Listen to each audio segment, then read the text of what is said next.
Welcome to All in All. Great to be diving into this one. Van Cliburn's such a fascinating figure. Absolutely. Ah. Today we're focusing on him, the legendary pianist Van Cliburn, Yeah.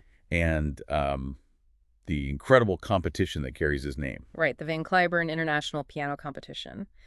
We've got some really rich materials to work with here. Articles, biographical info, stuff about the competition itself. Exactly. They give us a really vivid picture of the man, his huge achievements, and the lasting legacy of the Cliburn organization. So our mission today is to unpack all of that. We'll look at the origins, the significance, why it all mattered so much, the impact, how things have changed over time. And why it's still relevant today. Yeah. We want you to come away with a really comprehensive understanding of this whole story. Okay, so let's start with the man himself, Van Cliburn. A Texas native, right? Yeah. From Kilgore. That's right.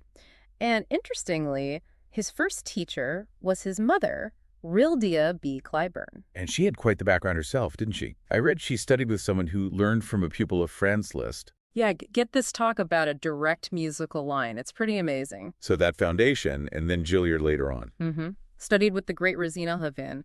Apparently, they remain really close throughout his life. And all this leads up to the moment. The one that, kind of exploded everything. In Moscow, 1958. Exactly. The first international Tchaikovsky competition. He was just 23 years old. And this wasn't just any time, was it? This was right at the peak of the Cold War.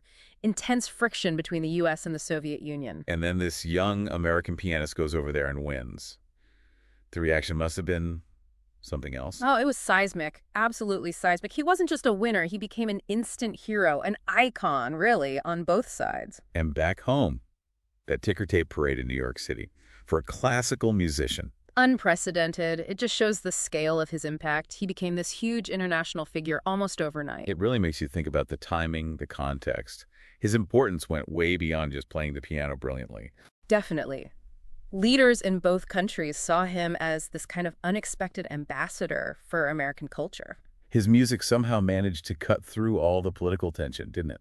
It did. Sources from back then talk about his talent, like transcending the political discourse, reminding people of what they shared, shared humanity through music. That power of music to connect.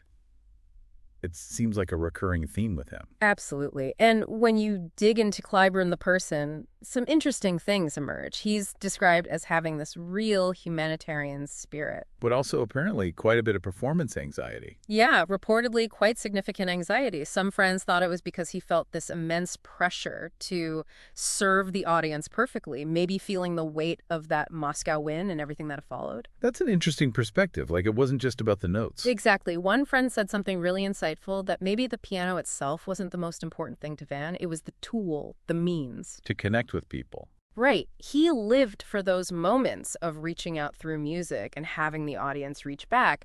So the anxiety maybe wasn't about technical perfection, but about making that connection happen. Wow. And he saw his playing differently too, didn't he? Something about the human voice. Yes. He apparently believed his first love was the human voice, and he tried to emulate that expressive quality on the piano. And that clearly resonated.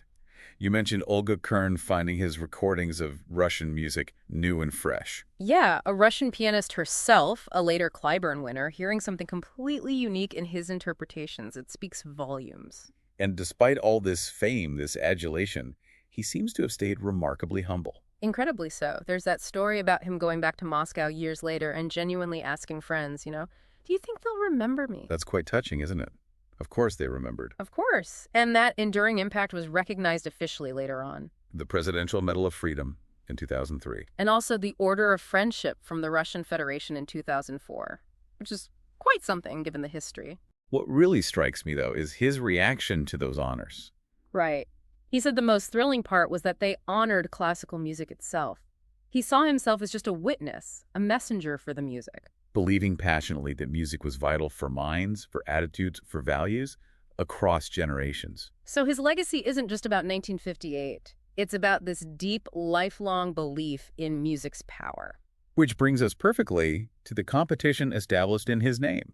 The Van Cliburn International Piano Competition, founded in Fort Worth, Texas in 1962, very fittingly named in his honor. And it didn't take long for it to become a major event, did it? Not at all. It's widely seen now as one of the most prestigious contests in classical music anywhere in the world. And its core mission seems to directly reflect Clyburn's own values. Absolutely. Sharing great music with the biggest possible international audience, and crucially, launching the careers of these incredibly talented young pianists. Let's talk about the impact on Fort Worth, too. Hosting something like this must be significant for the city. Oh, hugely significant. Sources point to a big, direct economic impact, something like $15 to $20 million every 4 years. The main competition happens. Wow, that's substantial. Just from visitors, hotels, restaurants. Exactly. But it's more than just dollars, right? It gives Fort Worth invaluable global recognition. It showcases the city as a culturally rich place. Local leaders seem to really credit Cliburn himself for that, as an ambassador for the city. They do. And beyond the city's benefit, think about what the competition does for the artists themselves. Well, there's prize money, obviously. Yes, but maybe even more important is the publicity, the awareness it generates. Winning the Cliburn is a massive career boost. And they get concert engagements, career management support. Right. The Cliburn organization really invests in its winners' futures. And then there's that really unique host family program. Ah, yes, where competitors actually stay with local families in Fort Worth. Exactly. It creates these really personal connections. There's that wonderful anecdote about one family hosting a father in one competition and then his son decades later. That's amazing. It keeps that human connection element alive, doesn't it? Which seems so important to Van Cliburn himself. Definitely. And you sense that the competitors, even today, feel that connection to his legacy, his inspiration. Now, an organization founded way back in 1962 needs to evolve, right? Yeah. How has the Cliburn kept up? Well, one major way is through technology. They were actually pretty early adopters. Really? How so? They started audio streaming way back in 1997, then live webcasts from 2009. That is early for classical music events. It is. But the growth recently has been, explosive. Get this.